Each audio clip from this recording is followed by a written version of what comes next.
Willie would have loved to have been here tonight, but he had some prior engagements, and he runs all the time. He does multiple events just about every day, it seems. So I do this a little bit differently. I'm just going to talk to you, if that's all right. It's not a canned speech. Just curious, I always want to drink if they know the answer to this question. Who's the last American president to have a beard? Just shout it out if you know. Lincoln! Ooh, he pointed. It was Grant.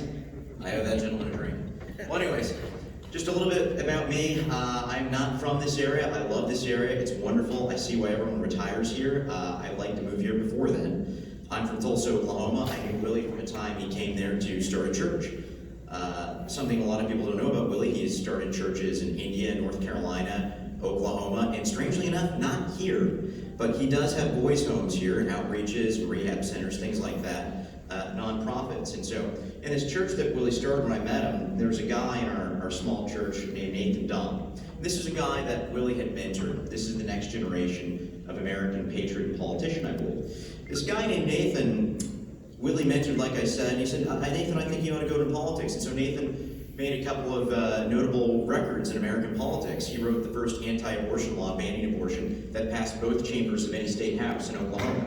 Now, our governor didn't sign it, Mary Fallin. She's gone now. Governor Stitt, whom I helped elect as his field director, has promised to sign such legislation if it lands on his desk. Also, Nathan Dunn has written the only anti-red flag law passed by a legislator in the United States of America. So these are legislative issues that Willie led on. He was talking about these things years ago when he was involved with the Tea Party. He knew Herman Cain. Willie personally has been involved with the campaigns of Kevin Hearn and Mark Wayne Mullen, our congressman, two congressmen for the delegation in Oklahoma. They're personal friends of Willie. Mark Wayne Mullen's chief of staff and I, Michael Stockholm, run the Tulsa rally. And in this time we appraised him of these races, and these are races that are being looked at with great interest because our opponent is Val Demings, and really we have to look to November to say which candidate is best to defeat Val Demings. And I'll tell you, just from what we've been doing in our campaign, we have registered record numbers of Democrats before July 20th to vote for Willie Montague in this primary and to vote Republican in November, to vote for our great President Trump, who has been opposed by a cancer in our party, Never-Trumpers, who still exist. Despite the fact that President Trump has led this economy to the greatest height of any economy in the history of the world. Over 75 record stock market closes. The lowest minority unemployment in history. The strongest wage growth in history, especially among the bottom quartile of income earners. And yet people still oppose him. And I bring this up because it is very germane to this race. I ask a very important question of you, an honest question. We're not here to be mean or to denigrate anyone, but we have to ask. We have to ask you to look into the background of each candidate in this race.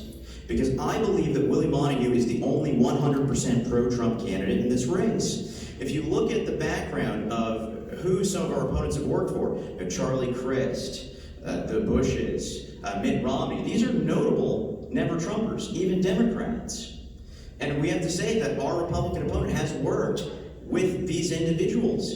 And we have to ask if that's who you really want to lead the party to victory. What kind of change are we going to get? For the last 120 years in this country, we have been losing to the leftist agenda. We have increased government and increased government spending. And I understand crises. Our president, I'm so glad that we have President Trump at the helm whenever Corona hit, because we'd be sitting on a lot more than $30 trillion in debt right now.